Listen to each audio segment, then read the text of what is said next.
In philosophy, religion, and psychology, great and fiendish is a common dichotomy.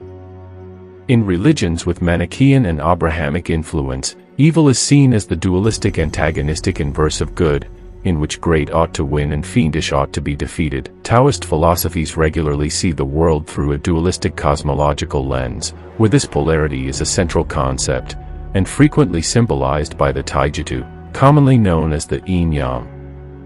Evil is regularly utilized to signify profound immorality. Evil has moreover been depicted as a supernatural force. Definitions of fiendish shift, as does the examination of its motives. However, components that are commonly related with fiendish involve unbalanced behavior involving expediency, selfishness, ignorance, or neglect. Shakespeare once broadly composed the express, "There is nothing that is either great or awful, but considering makes it so."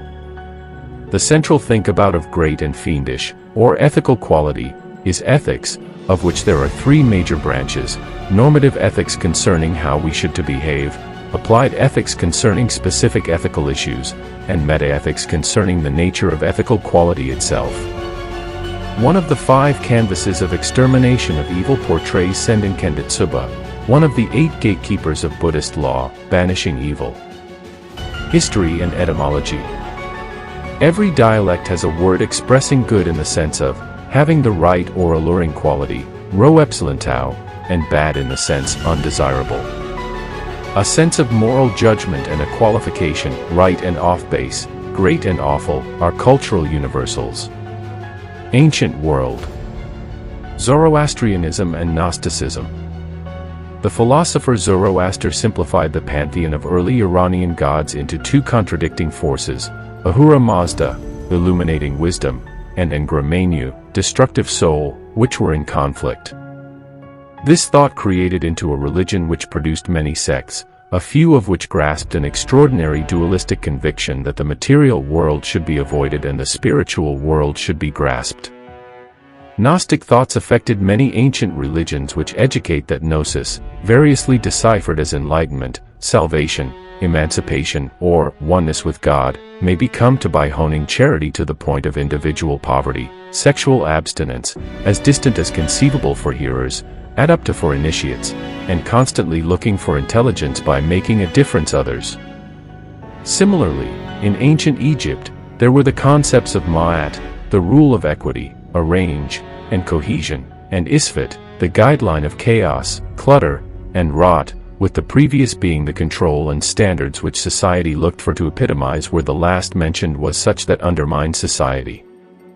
This correspondence can too be seen reflected in ancient Mesopotamian religion as well in the struggle between Marduk and Tiamat. Classical world. In Western civilization, the essential implications of Kappa Alpha Kappa and Gamma Alpha Theta are terrible, weak, and great, courageous, able, and their supreme sense develops as it were around 400 BC, with pre-Socratic reasoning, in particular Democritus. Profound quality in this outright sense sets in the exchanges of Plato, together with the development of monotheistic thought, strikingly in Euthyphro, which considers the concept of devotion, tau sigma iota omicron nu, as a ethical supreme. The thought was encouraged created in late antiquity by Neoplatonists, Gnostics, and Church Fathers.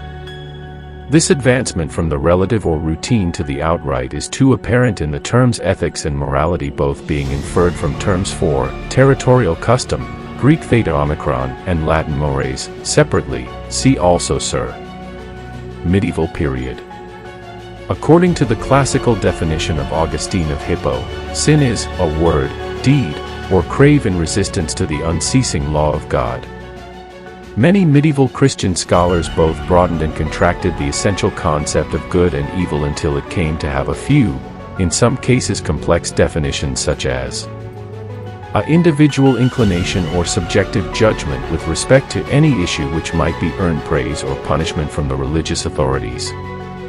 Religious commitment emerging from divine law leading to sainthood or damnation.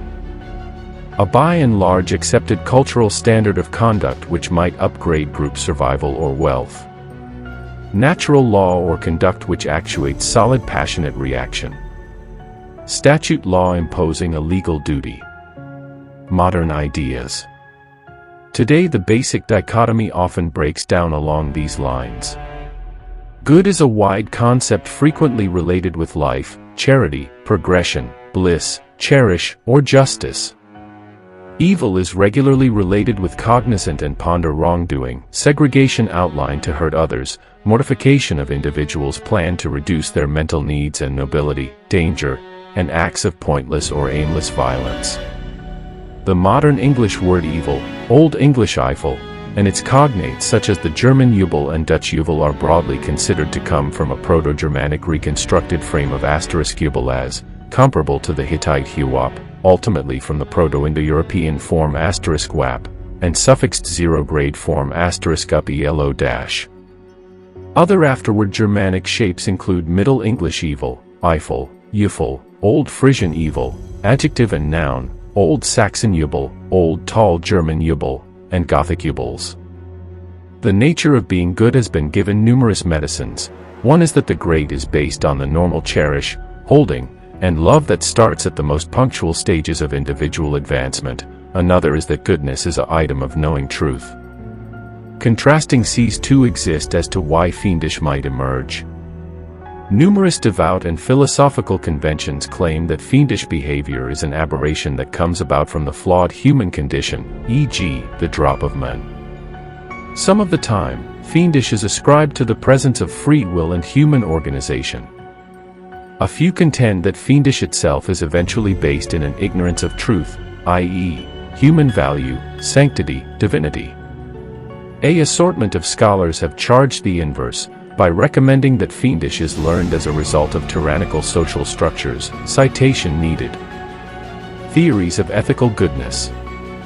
For other employments of great, see good, disambiguation.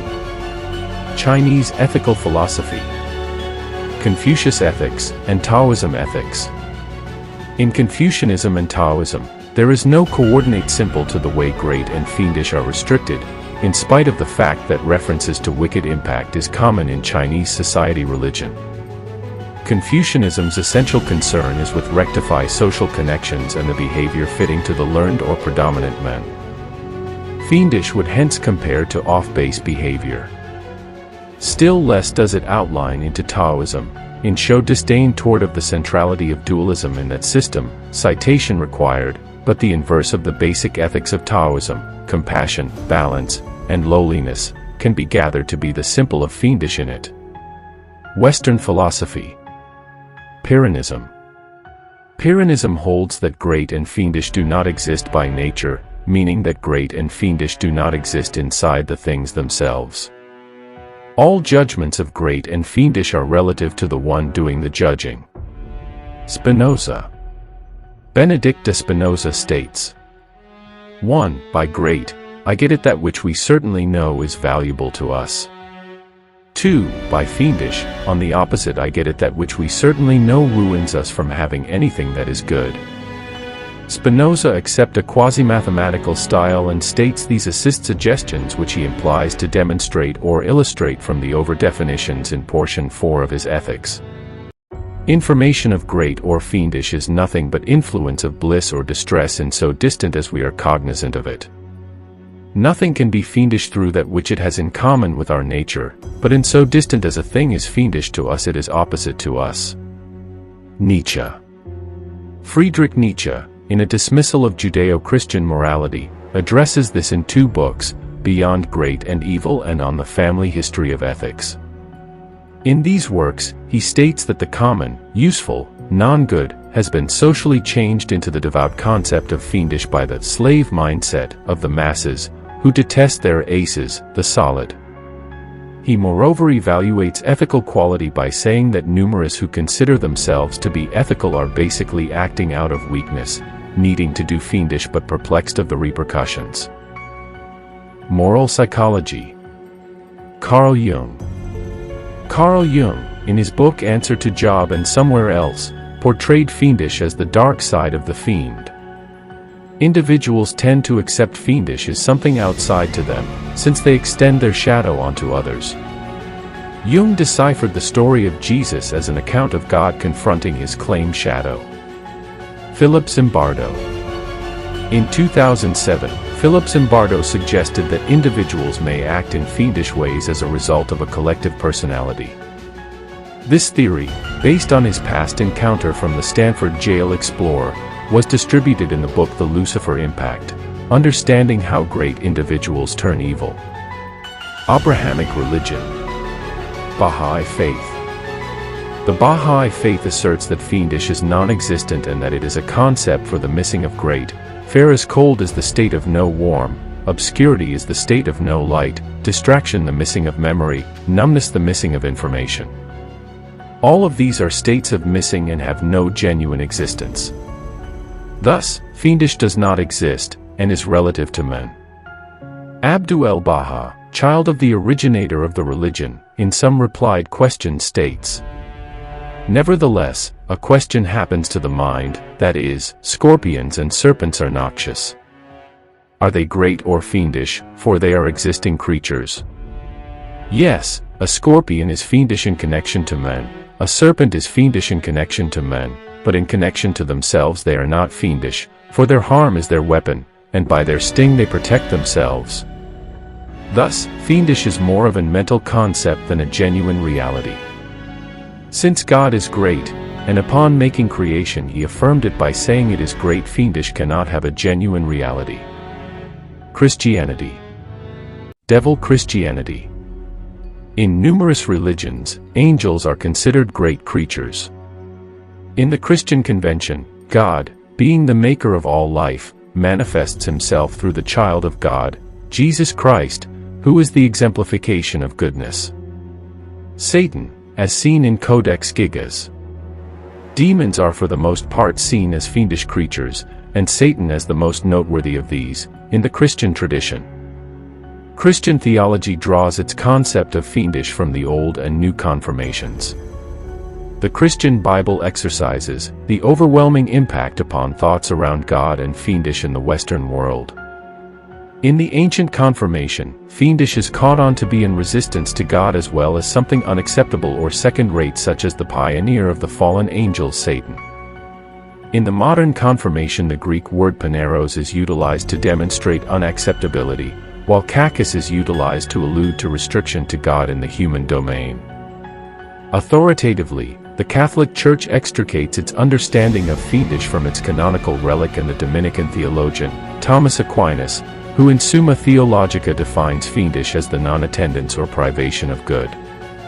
French-American theologian Henri Blocher describes fiendish, when seen as a philosophical concept, as an ridiculous reality. In common speech, fiendish is something that happens in involvement that ought not to be. According to 1 Timothy 6 verse 10, "For the odor of cash is the root of all of evil." In Mormonism, mortal life is seen as a test of confidence, where one's choices are central to the arrange of salvation. See Agency, LDS Church. Fiendish is that which keeps one from finding the nature of God. It is accepted that one must select not to be fiendish to return to God. Christian Science believes that fiendish emerges from a misconception of the goodness of nature, which is caught on as being intrinsically culminate if seen from the adjust, otherworldly viewpoint. Misconception God's reality leads to erroneous choices, which are named fiendish. This has driven to the dismissal of any isolated control being the source of fiendish, or of God as being the source of fiendish. In step, the appearance of fiendish is the result of a mixed-up concept of great. Christian researchers contend that indeed the most evil person does not seek after fiendish for its possessed purpose, but from the mixed-up perspective that he or she will accomplish a few kind of good. Islamic ethics, morality in Islam, emphasis on great character, and devil, Islam. There is no concept of outright fiendish in Islam, as a crucial all-inclusive guideline that is autonomous from and rise to with great in a dualistic sense. Inside Islam, it is considered fundamental to accept that all comes from God, whether it is seen as great or terrible by people, and things that are seen as evil or bad are either common occasions, normal catastrophes or ailments, or caused by humanity's free will to resist God's orders.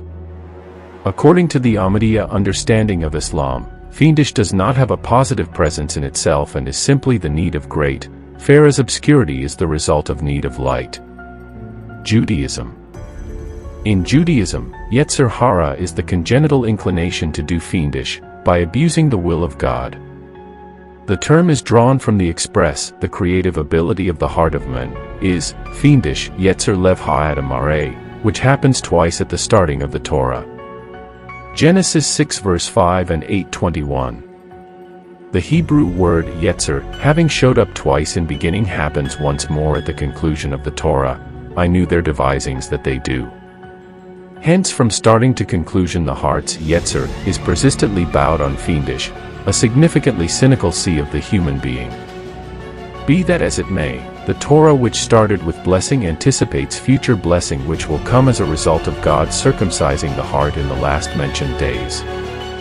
In conventional Judaism, the Yetzer Hara is not a wicked drive, but or maybe man's abuse of things the physical body needs to survive. Hence, the require for nourishment gets to be greedy due to the Yetzer Hara. The require for multiplication gets to be wantonness, and so on.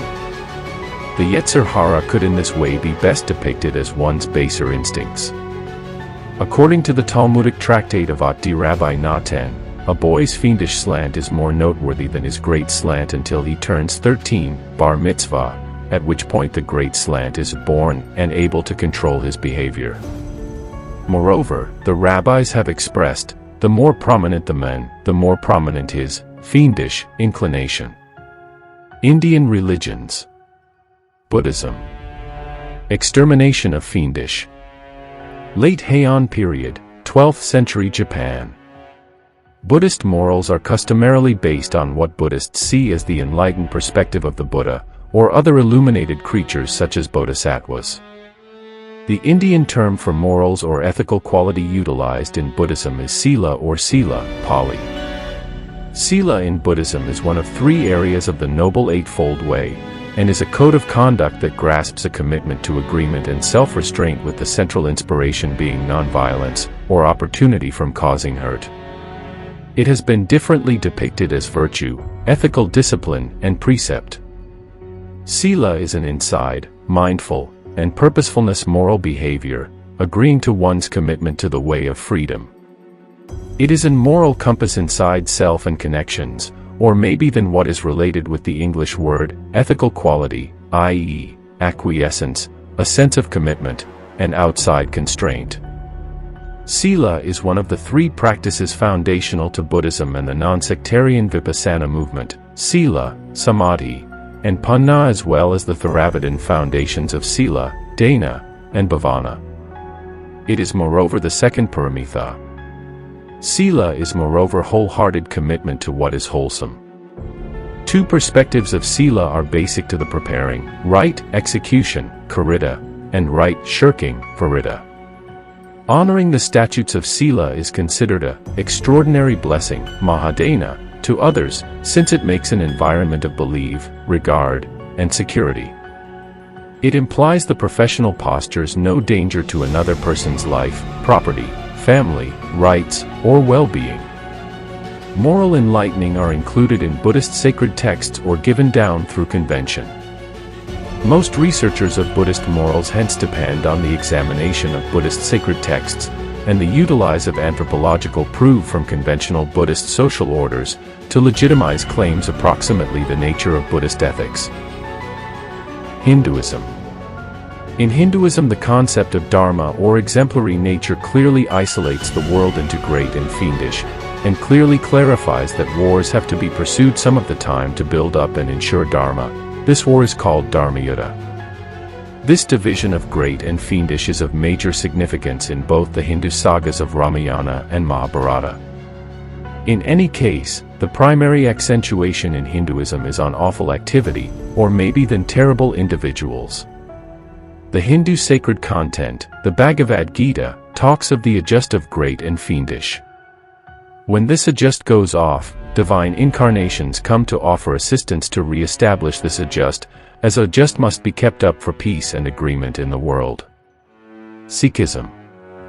In adherence to the center guideline of otherworldly advancement, the Sikh thought of fiendish changes depending on one's position on the way to freedom. At the starting stages of otherworldly development, great and fiendish may appear flawlessly isolated. In any case, once one's soul advances to the point where it sees most clearly, the thought of fiendish vanishes and the truth is uncovered.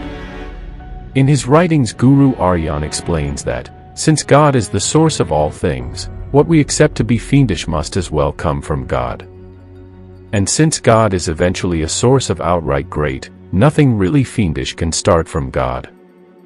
Nevertheless, Sikhism, like numerous other religions, does join a list of indecencies from which enduring debasement and contemptible pessimism emerge.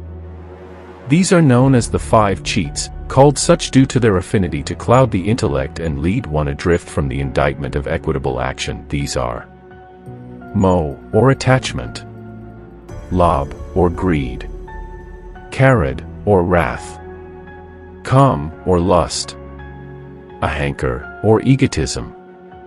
One who gives in to the allurements of the five thieves is known as manmukh, or somebody who lives egotistically and without ideals. Conversely, the gurmukh, who flourish in their love toward divine information, rise over bad habit by means of the hone of the tall excellencies of Sikhism. These are Sua, or caring benefit to others; Nam Simran, or reflection upon the divine name; Zoroastrianism. In the originally Persian religion of Zoroastrianism, the world is a fight ground between the god Ahura Mazda, also called Ormuzd, and the threatening spirit Ingramenu, also called Ahriman. The last determination of the battle between great and fiendish was assumed to happen on a day of judgment, in which all creatures that have lived will be driven over a bridge of fire, and those who are fiendish will be cast down until the end of time. In Afghan conviction, blessed messengers, Yazada, and saints are creatures sent to offer assistance as accomplish the way towards goodness. It is conceivable to treat the fundamental hypotheses of esteem by the utilize of a philosophical and scholarly approach. In appropriately analyzing speculations of esteem, regular convictions are not as it were carefully catalogued and described, but moreover rigorously analyzed and judged. There are at slightest two essential ways of displaying a hypothesis of esteem, based on two diverse sorts of questions. What do individuals discover great, and what do they despise? What truly is great, and what truly is bad? The two questions are unpretentiously distinctive.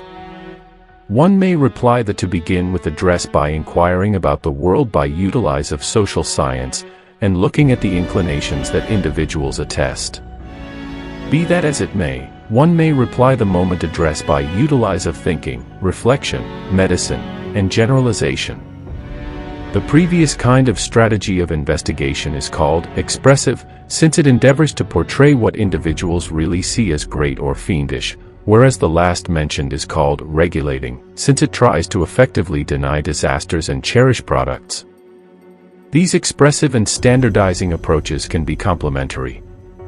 For case, following the decay of the notoriety of servitude over societies is the work of descriptive morals, whereas exhorting that servitude be dodged is normative.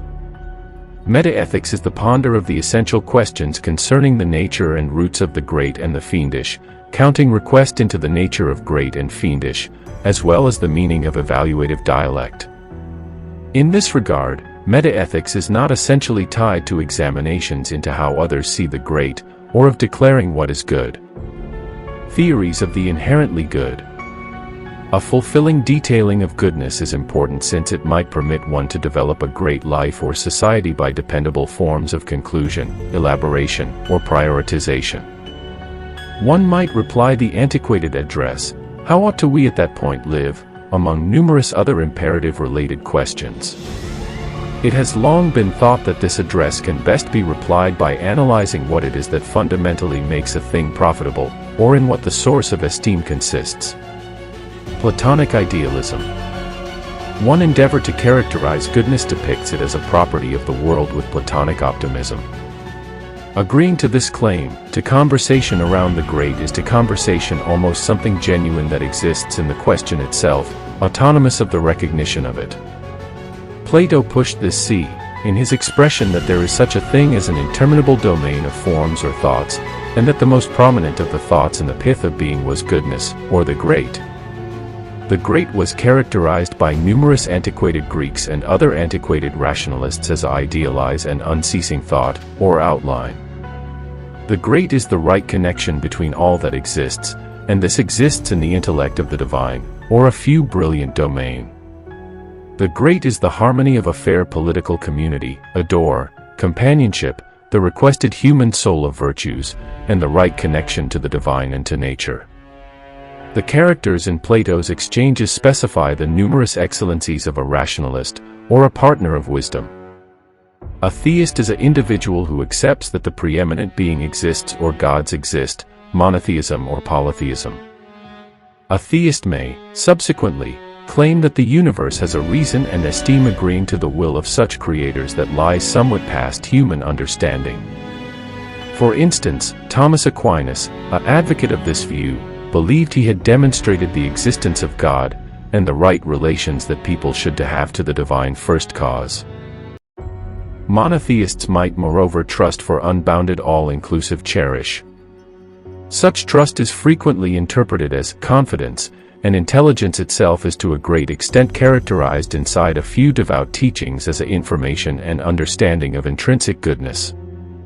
The concepts of innocence, spiritual purity, and salvation are moreover related to a concept of being in, or returning to, a state of goodness, one that, agreeing to different lessons of illumination, approaches a state of holiness, or godliness. Perfectionism. Aristotle believed that excellencies comprised of realization of possibilities one of a kind to humankind, such as the utilize of reason. This sort of C, called perfectionism, has been as of late protected in cutting-edge frame by Thomas Hürke. A completely distinctive shape of hairsplitting has emerged in reaction to quick innovative alter.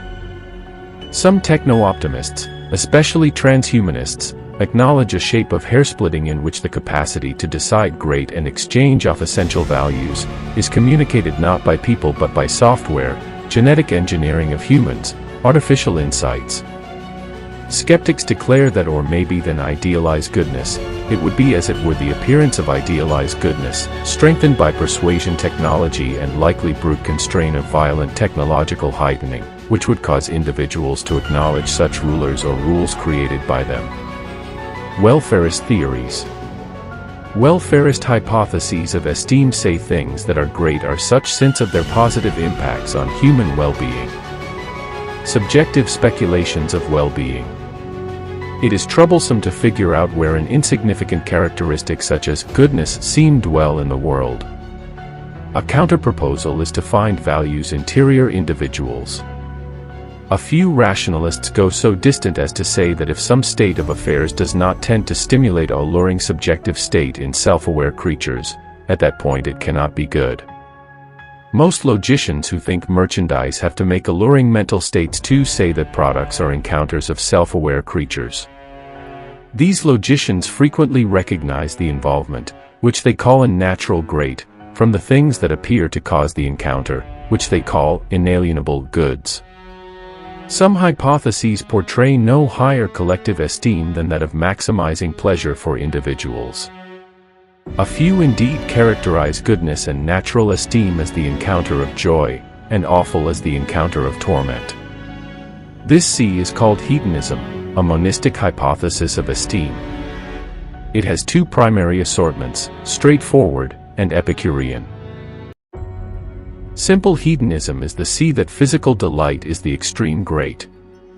Be that as it may, the old philosopher Epicurus used the word pleasure in a more common sense that included a run of states from euphoria to satisfaction to alleviation. Opposite to prevalent caricature, he esteemed joys of the intellect to substantial joys, and supported balance as the surest way to happiness. Jeremy Bentham's book The Standards of Ethics and Legislation prioritized products by considering joy, torment and results. This hypothesis had a wide impact on open undertakings, up to and counting the display day. A comparative framework was afterward named utilitarianism by John Stuart Process. More broadly, utilitarian speculations are illustrations of consequentialism.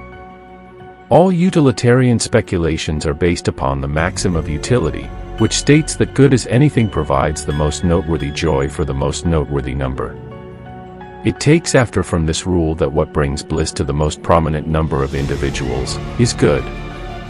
An advantage of following great to delight and torment is that both are effectively justifiable, both in oneself and to a degree in others.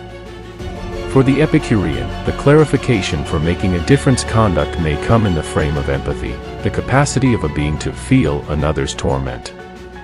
Individuals tend to esteem the lives of gorillas more than those of mosquitoes since the gorilla lives and feels, making it less demanding to empathize with them.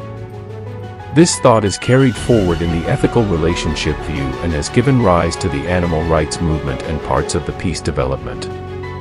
The effect of sensitivity on human conduct is congruous with Enlightenment views, including David Hume's positions that the thought of a self with interesting character is deceptive, and that ethical quality eventually comes down to sensitivity and individual feeling for others, or the workout of endorsement fundamental ethical judgments.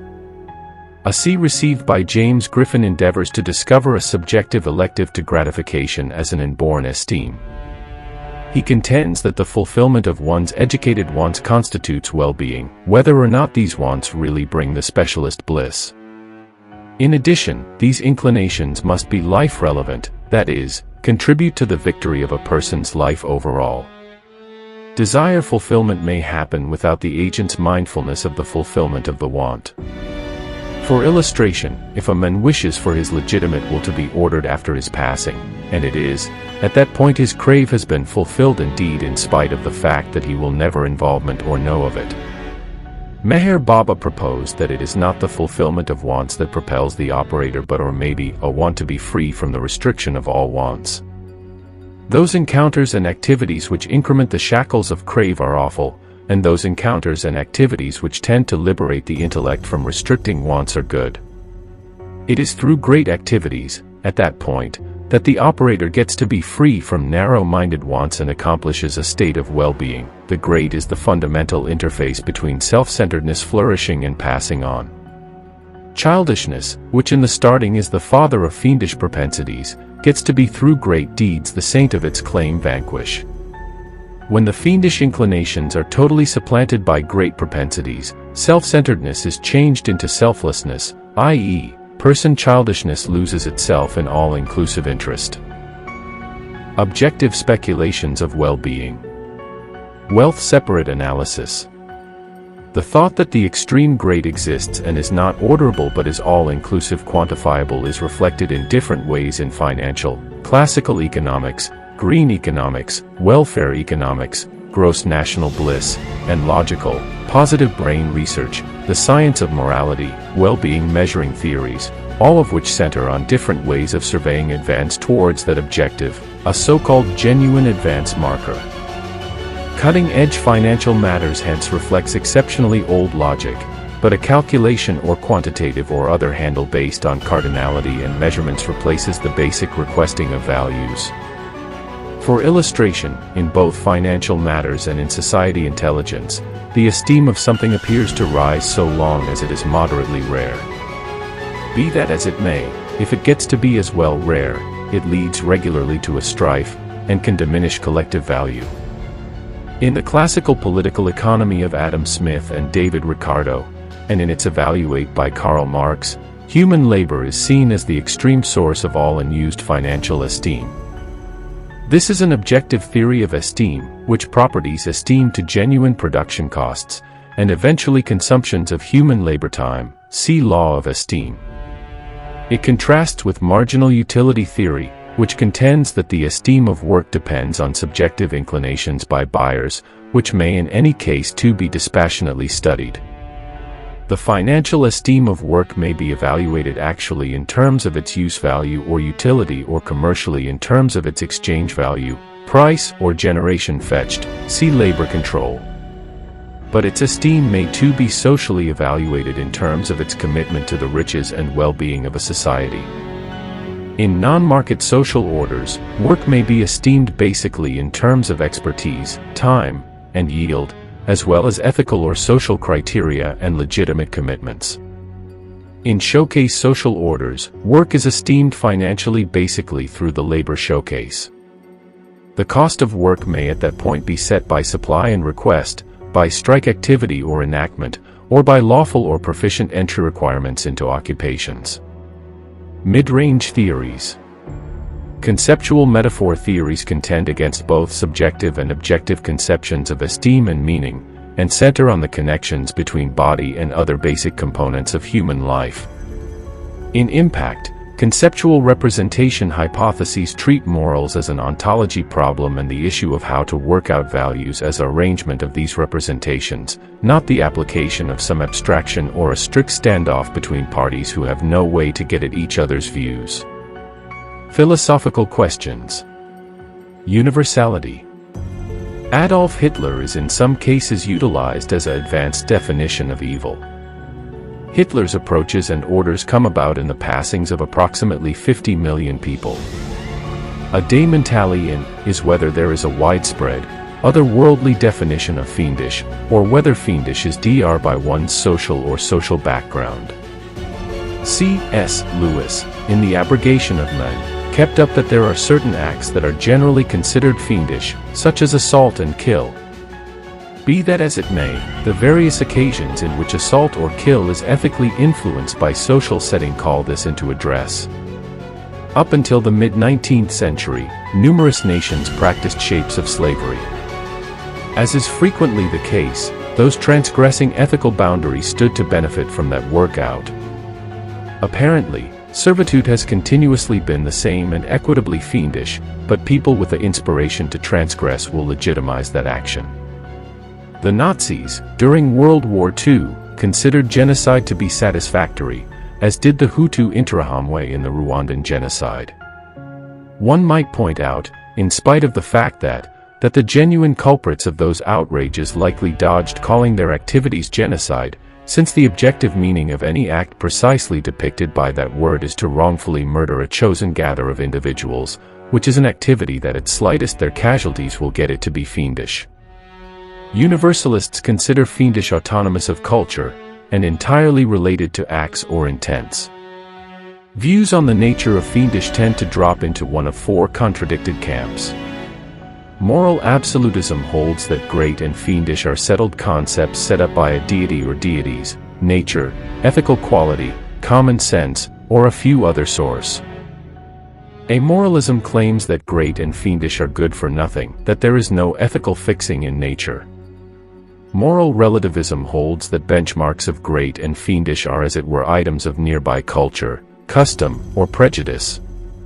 Moral universalism is the endeavor to discover a compromise between the absolutist sense of ethical quality and the relativist universalism claims that profound quality is as it were adaptable to a degree, and that what is really great or fiendish can be decided by looking at what is commonly considered to be fiendish among all humans. Plato composed that there are generally few ways to do great, but there are endless ways to do fiendish, which can in this manner have a much more noteworthy effect on our lives, and the lives of other creatures competent of suffering. Usefulness as a term. Psychologist Albert Ellis, in his school of brain research called Rational Emotive Behavioral Treatment, says the root of outrage and the crave to hurt somebody is nearly continuously related to varieties of understood or expressed philosophical convictions around other human creatures. He advanced claims that without holding variations of those incognito or obvious conviction and presumptions, the propensity to resort to viciousness in most cases is less likely. American psychiatrist M. Scott Peck, on the other hand, portrays fiendish as militant obliviousness. The unique Judeo-Christian concept of sin is as a prepare that leads one to miss the mark and not accomplish flawlessness. Peck contends that whereas most individuals are cognizant of this at slightest on a few level, those that are fiendish effectively and militantly deny this awareness. Peck portrays fiendish as a dangerous sort of self-righteousness which comes about in a projection of fiendish onto chosen particular guiltless casualties, regularly children or other individuals in moderately feeble positions. Peck considers those he calls fiendish to be endeavoring to elude and stow away from their possess inner voice, through self-deception, and sees this as being very particular from the clear non-appearance of heart apparent in sociopaths. According to Peck, an fiendish person is reliably self-deceiving, with the expectation of avoiding guilt and keeping up a self-image of perfection. Deceives others as a result of their claimed self-deception. Psychologically projects his or her disasters and sins onto exceptionally particular targets, scapegoating those targets whereas treating everybody else regularly. Their heartlessness toward him was selective. Commonly abhors with the pretense of cherish, for the purposes of self-deception as much as the double-dealing of others.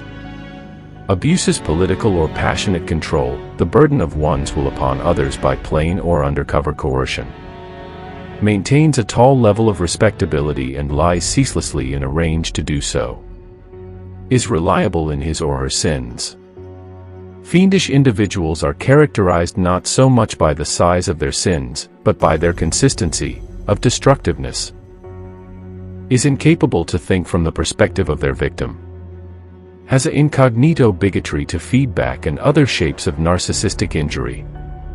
He too considers certain teach may be fiendish, as his dialogue of the My Lai massacre and its endeavored cover-up outline. By this definition, acts of criminal and state terrorism would too be considered evil.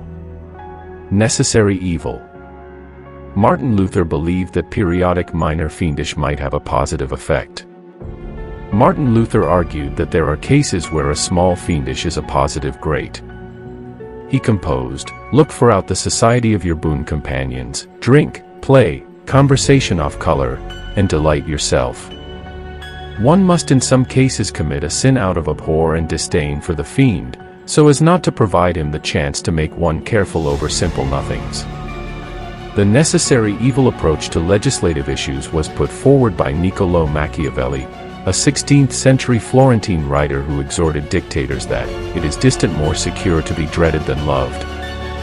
Treachery, misdirection, killing political rivals, and the utilization of fear are advertised as strategies of stabilizing the prince's security and power. The international relations theories of realism and neorealism, now and then called realpolitik, advise lawmakers to expressly boycott outright ethical and moral contemplations from worldwide legislative issues, and to center on self-interest, political survival, and control legislative issues, which they hold to be more precise in clarifying a world they see as explicitly amoral and perilous. Political realists as a rule legitimize their points of view by laying claim to a higher ethical duty specific to political pioneers, beneath which the most noteworthy fiendish is seen to be the disappointment of the state to ensure itself and its citizens. Machiavelli composed, "There will be characteristics considered great that, if taken after, will lead to demolish, whereas other characteristics, considered indecencies which if practiced accomplish security and well-being for the prince." Anton Lavey, author of The Church of Satan, was a realist and claimed that fiendish is really great. He was reacting to the common hone of portraying sexuality or skepticism as fiendish, and his claim was that when the word evil is utilized to depict the common delights and instinctual of men and ladies, or the skepticism of an asking intellect, the things called fiendish are truly good. Goodness and agency. Goodwill. John Rawls' book A Hypothesis of Justice prioritized social courses of action and merchandise based on their commitment to justice. Rawls characterized equity as fairness, particularly in disseminating social products, characterized reasonableness in terms of methods, and endeavored to demonstrate that fair teach and lives are great, if level-headed individuals' products are considered reasonably. Rawls's pivotal development was the original position, a strategy in which one tries to make objective ethical choices by denying to let individual realities approximately oneself enter one's ethical calculations. Immanuel Kant, an incredible impact for Rawls, essentially applies a parcel of procedural hone inside the common-sense application of the categorical basic. Be that as it may, this is undoubtedly not based exclusively on fairness. Society, life and ecology. Many sees value unity as a great, To go beyond eudaimonia by saying that person's thriving is profitable as it were as it implies to the thriving of society as an entirety. In other words, a single person's life is, eventually, not imperative or beneficial in itself, but is great as it were as it implies to the victory of society as an entire. A few components of Confucianism are in case of this, empowering the sea that individuals should to adjust as people to requests of a tranquil and requested society. According to the naturalistic sea, the prospering of society is not, or not the as it were, inherently great thing. Protections of this idea are frequently defined by reference to biology, and perceptions that living things compete more with their possessed kind than with other sorts. Or maybe, what is of natural great is the prospering of all conscious life, amplifying to those creatures that have a few level of comparative awareness, such as great primate personhood. Others go more distant, announcing that life itself is of inborn value. By another approach, one accomplishes peace and understanding by centering, not on one's peers, who may be rivals or competitors, but on the common environment. The thinking, as living creatures it is clearly and equitably great that we are encompassed by an ecosystem that bolsters life. Without a doubt, if we weren't, we seem not one or the other talk about that great nor indeed recognize it. The anthropic principle in cosmology recognizes this view, citation needed. Under materialism or even embodiment values, or in any framework that recognizes the legitimacy of environment as a logical ponder of limits and possibilities, and biological system is essential great. To all who examine, it appears that goodness, or esteem, exists inside an environment, soil. Animals inside the biological system and entirely subordinate on it, assess great relative to what else seem be accomplished there. In other words, great is arranged in a specific put and one does not expel everything that is not accessible there, such as exceptionally mu gravity or completely inexhaustible sugar sweet, as, not great sufficient, one works inside its imperatives. Rising above them and learning to be fulfilled with them, is in this way another sort of esteem, may be called satisfaction. Values and the individuals that hold them appear essentially subordinate to the biological system. If this is so, at that point what kind of being seem truly apply the word great to an environment as an entire? Who would have the control to survey and judge an biological system as great or awful? By what criteria?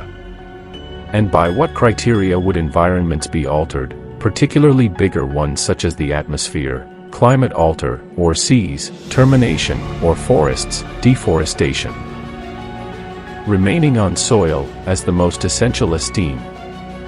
While green ethicists have been most frank almost it, and have created speculations of Gaia philosophy, biophilia, bioregionalism that reflect it, the questions are presently all around recognized as central in deciding esteem, e.g. the financial esteem of soil to people as an entirety, or the esteem of life that is not one or the other whole earth nor human. Numerous have come to the conclusion that without expecting environment continuation as a widespread great, with attendant virtues like biodiversity and ecological wisdom, it is inconceivable to legitimize such operational necessities as sustainability of human action on Earth. One reaction is that people are not essentially kept to soil, and might utilize it and move on. A counterargument is that as it were a minor division of people seem do this, and they would be self-selected by capacity to do innovative heightening on others, for occurrence, the capacity to make expansive shuttle to escape the planet in, and at the same time battle off others who look for to avoid them. Another counterargument is that extraterrestrial life would experience the escaping people and crush them as a locust species. A third is that if there are no other universes fit to bolster life, and no extraterrestrials who compete with people to involve them, it is both pointless to escape, and absurd to envision that it would take less vitality and aptitude to secure the soil as a habitat than it would take to develop a few unused habitat.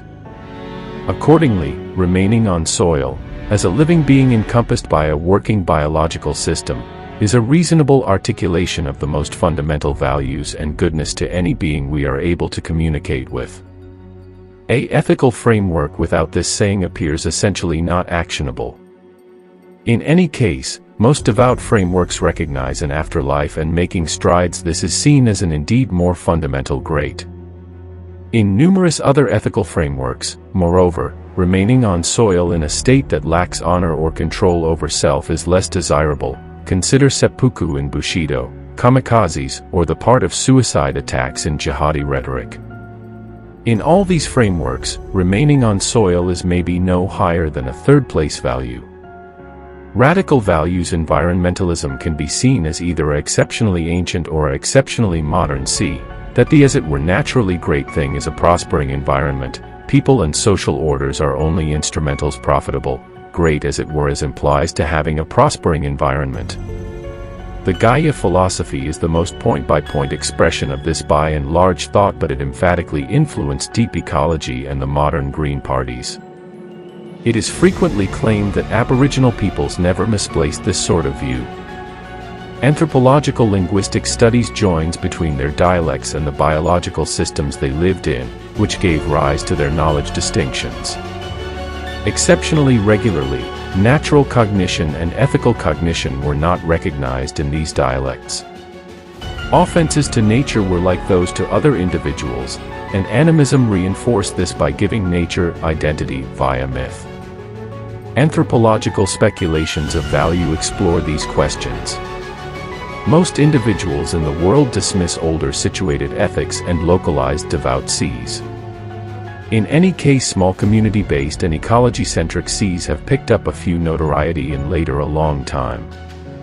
In portion, this has been ascribed to the crave for moral certainties. Such a profoundly established definition of goodness would be important, since it might permit one to build a great life or society by dependable forms of derivation, elaboration, or prioritization. Ones that depended as it were on nearby reference one may confirm for oneself, making more certainty and in this manner less venture in security, supporting and inconceivable against results of misfortune of the value.